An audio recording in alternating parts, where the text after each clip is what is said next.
Alright everybody, welcome to this. My name is Andrew Love, and at Whole Goals, I teach people how to have freedom in their mind, heart, spirit, and body, so that they can create a symbiosis and a power within their lives so that they influence the world around them rather than the other way around, which is what we're accustomed to. We're totally controlled by our environment. And there's probably no area more abundantly, obviously clear that we're under the spell of somebody else's control than sexuality. Because so many people are completely a slave to porn, they're a slave to their phone, they're a slave to their urges, and we're taught in many ways by many different types of people that that's just because we're humans and humans are a slave to sex. We're just animals basically, which is cool and it makes sense if you don't have a brain. And I don't mean you, I mean the people that are educating us this. Because you hear it so much, it just seems like, yeah, that's true. We're just sexual beings. And sure, we are sexual beings, but sex is supposed to mean something. Sex is not the end, it's the means to the end. But they'll never teach you that. In public schools, they're like, this is the penis, this is the vagina, and you go like this, and you jiggle it around, and you jump up and down, and you jiggle and wiggle, and it's like, okay, cool. Those are the mechanics. Why? Why? They'll never answer you this in public school because they don't know why. They don't have an answer because they're not teaching you about the real purpose of sex, which is connection, which is intimacy, which is love. Sexuality should produce a sense of closeness and love.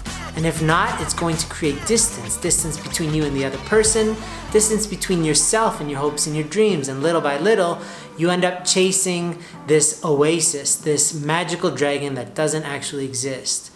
I know so many people that are stuck in this loop, and porn is the main catalyst for this line of thinking that why do you need so much of it? Why do you scroll? Because you're not satisfied. The more you do it, the less you're satisfied, because the further you go down this rabbit hole, you're going away from the person that you're meant to be, the person that has control over your mind, heart, body, and soul. So with that brief rant out of the way, I just wanted to tell you a little bit about my story. I can get into the science, into the sociology, into the various aspects of why porn isn't conducive to being a happy, healthy person. But I just want to tell you a bit about my story, because when I say that I haven't watched porn for 13 years, some people feel judged because like, oh, Mr. Fancy Pants, goody two-shoes. Other people are like, you're a big fat liar. I don't believe you for a second. And other people are like, you're so stupid, bro. Porn's fine. What's wrong with porn? It's a harmless habit. No, these people want to do it. That's why some of them have been sold into human trafficking, because they like that kind of thing, right? I don't know who these people are. These are fake accents, but those are the reactions I typically get. And I don't care. I'm not saying this because I want to sound great, because I'm not great. I'm just like everybody else. We're all very similar. You gotta see that. Some people have a little bit more money, some people have a little less, some people are taller, shorter. It doesn't matter. None of that stuff matters. What really matters is the freedom that you have in your mind, heart, body, and soul. I'll say it again. So, my story is just, about 13 years ago, it could be closer to 14 years at this point, I met a group of people that were just really clear about life. There's men and women, and there's no drama when they were hanging out. And the reason was, they had built a sense of mastery in this area of their life, in the area of sexuality.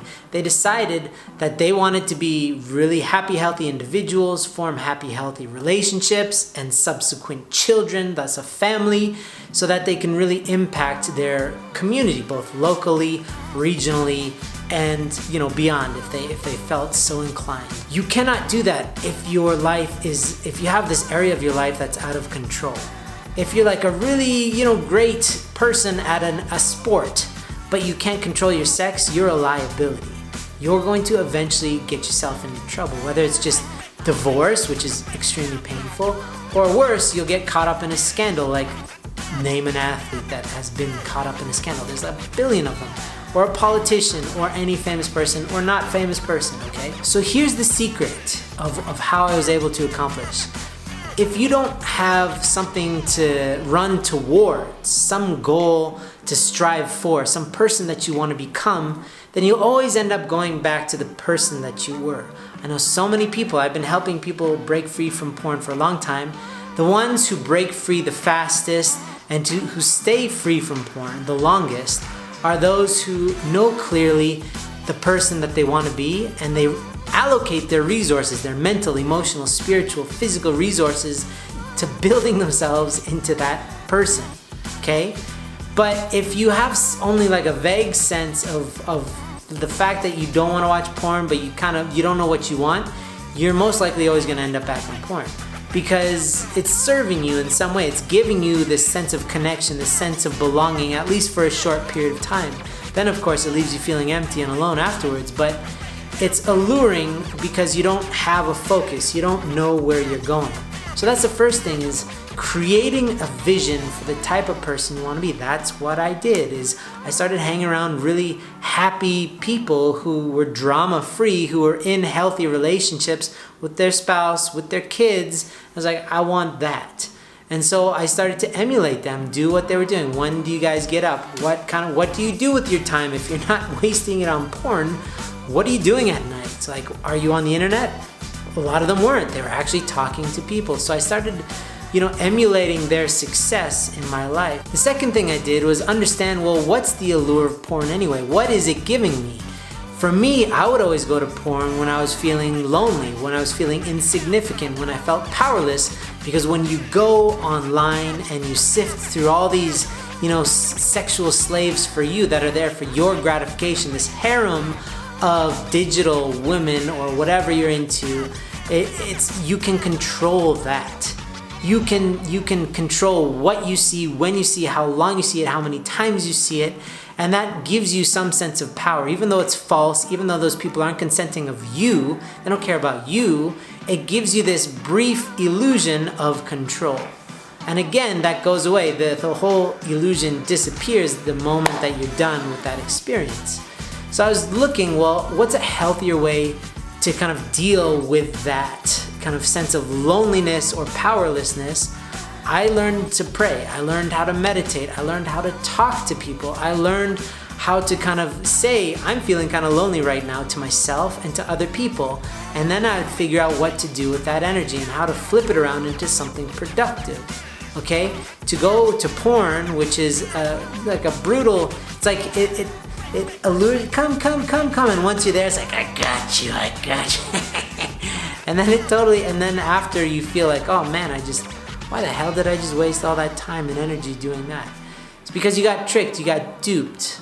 So this was before I got married. I was completely alone, and I just wanted to learn how to be a good guy, a good brother to women, elder brother, younger brother, good son to the elder woman in my life. And I wanted to be a good kind of son and brother to guys. I just wanted healthy relationships, drama-free, where sex wasn't a part of that. And I knew that porn kind of pornifies your brain. You start to envision all these sexual scenarios with women and all this stuff, which complicates things.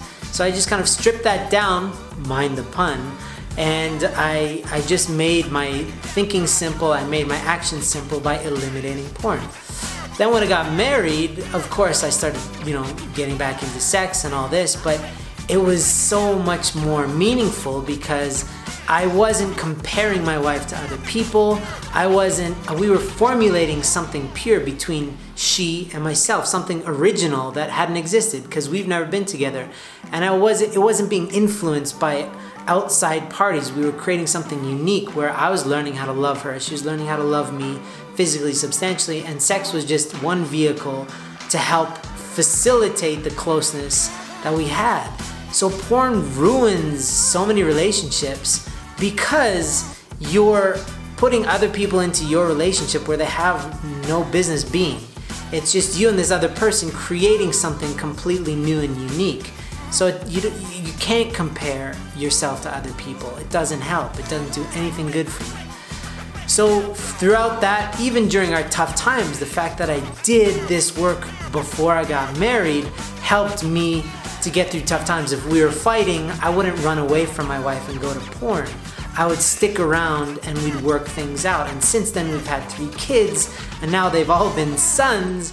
I can talk to my sons much more clearly about the benefits of leading a clear life. It's not about shaming or saying, don't do that, you'll die. Your hands will become, your face, your palms will become hairy, or you'll become an ape or whatever. It's not about that. It's about, hey guys, this is what a lot of other people are doing. It's called porn. Here's how it's not helping them. And here's how living a very clear life here, and in your spirit and in your body, when you completely own that, this is how you can have self-mastery.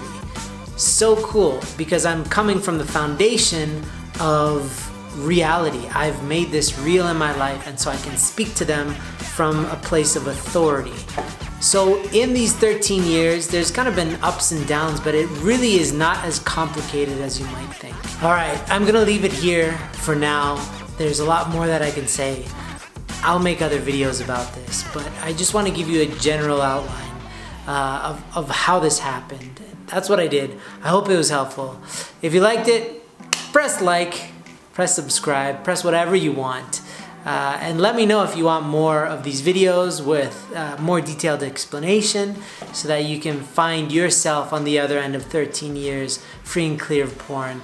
It's the best decision I ever made because it helped me be free to do what I want instead of always being a slave to porn. So, see you next time.